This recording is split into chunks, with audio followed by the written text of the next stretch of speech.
tahu persis itu adalah komunikasi dua arah. Nah, sehingga kalaupun AI menggantikan mungkin secara teknis itu bisa dilakukan. Artificial intelligence itu menjadi bagian pembelajaran. Kita manfaatkan yang positifnya, kita tutup yang negatifnya. Dr. Firman mengatakan AI itu ibaratnya masih sangat bayi ya. It's still at its infancy.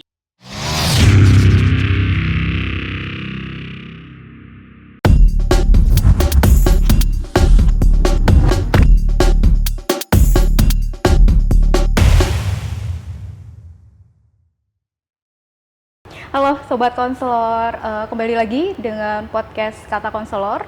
Berbagi cerita melalui kata. Hari ini saya kedatangan tamu yang sangat spesial. Bukan dan tidak lain, ini adalah mentor saya, guru saya, idola saya juga. Ada Pak Mula Warman di sini. Apa kabar Bapak? Alhamdulillah baik, Mbak Jiwi. Alhamdulillah. Selamat datang di Kudus. Siap. Yang luar biasa panas, tapi tiba-tiba hujan. Tapi ini istimewa. Istimewa. Karena panasnya hanya cuaca, tapi kalau hatinya dingin. Betul sekali. Gitu ya, Mbak. Oke Pak, saya tidak mau berpanjang lebar karena mungkin waktu Bapak juga sangat terbatas. Saya mau tanya tentang AI dalam konseling, Pak. Ya. Itu boleh nggak sih digunakan dalam konseling? Ya, jadi AI atau artificial intelligence ya atau kecerdasan buatan itu memang satu piranti teknologi yang memang ya tadi suka tidak suka harus kita pahami dan saat ini memang dibutuhkan begitu. Nah, pertanyaannya adalah apakah tadi yang disampaikan Mbak Siu, apakah ini diperbolehkan di dalam proses counseling? Satu hal Mbak yang penting sekali untuk kita pahami bersama, kita sebagai seorang helper bahwa keberadaan secara fisikal ya, keberadaan kita sebagai manusia itu tidak bisa digantikan oleh apapun. Jadi saya melihatnya AI ini boleh atau tidak. Pertanyaan boleh atau tidak, justru saya akan menyampaikan boleh saja, selama keberadaan kita tidak digantikan oleh AI-nya itu. Artinya AI ini hanya sebagai wahana atau media saja. Jadi misalnya kalau di dalam proses konseling, bagaimana proses komunikasinya, bagaimana proses empatinya, itu tidak bisa terkalahkan dengan AI. Apapun, bahkan sekarang ya Mbak ya, ada robot yang memang sudah dibentuk sedemikian rupa, dengan kecerdasan buatan juga sedemikian rupa, tetap bahwa feel kita sebagai human being itu tidak bisa tergantikan. Tetapi sebagai sebuah alat, sebagai sebuah wahana, sebagai sebuah media diperbolehkan karena sifatnya juga bisa memperlancar, mempermudah, tapi yang penting adalah kita sebagai manusianya bisa mengendalikan dan bisa mengkolaborasikan. Itu sebenarnya ciri khas dari sekarang ini apa yang disebut sebagai revolusi industri 5.0 yang sifatnya adalah kita tidak diperbudak teknologi, tapi bagaimana antara teknologi dengan kita itu bisa berkolaborasi, begitu ceritanya. Iya,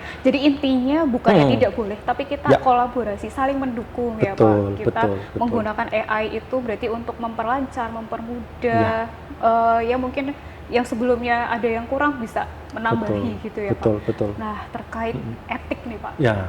Boleh, bukan boleh ya, bagaimana sih Pak etiknya? Ya, jadi dalam tidak hanya AI, sebenarnya penggunaan teknologi di dalam counseling atau biasanya kalau kita sebut ada cyber counseling atau e-counseling ataupun secara luas bagaimana penggunaan teknologi dalam proses counseling itu sebenarnya ada etiknya Mbak, ada etiknya. Tidak hanya AI-nya, tetapi misalnya kita misalnya yang biasa kita lakukan, misalnya melakukan konseling via telepon, melalui video conference misalnya, termasuk kan ada AI juga di situ. Itu ada etiknya. Etiknya adalah salah satunya adalah perlu menyampaikan bahwa keterbatasan dari teknologi ini penting untuk disampaikan. Misalnya nih, ketika saya konseling dengan Mbak Siwi misalnya, nah ketika proses konseling awal itu perlu disampaikan misalnya nanti kalau, tapi ini virtual gitu kalau nanti ada sesuatu hal maka terjadi misalnya jaringan kurang bagus atau misalnya nanti terjadi suara tidak masuk dan sebagainya, itu nanti akan berganti platform apa, itu harus disampaikan. Itu secara etik. Terus yang kedua, security, Mbak. Security itu penting banget karena kita kan ngobrolin sesuatu yang deep ya, yang benar-benar mendalam, apalagi itu personal problem. Nah, maka walaupun itu bisa ditangkap secara teknologi, tetapi informasi yang didapatkan itu harus bisa dipertanggungjawabkan. Tetap asas kerahasiaan itu tetap harus ya. Maka bagaimana supaya kerahasiaan atau security ini menjadi hal yang priority ya, jadi benar-benar prioritas utama. Dan sayangnya sih di area kita, di profesi kita, terutama di bimbingan konseling itu belum ada aturan di etik atau kode etik yang mengatur bagaimana penggunaan teknologi di dalam proses layanan bimbingan dan konseling. Ya kalaupun tadi yang saya sampaikan ya saya hanya berkaca dari yang sudah ada misalnya di Amerika atau di UK, di Inggris itu memang ada slot atau ada etik tersendiri. Gitu, Pak. Berarti ada 2 poin ya Pak untuk etiknya. Yang pertama plan ya. Mungkin kalau ada jaringan yang trouble.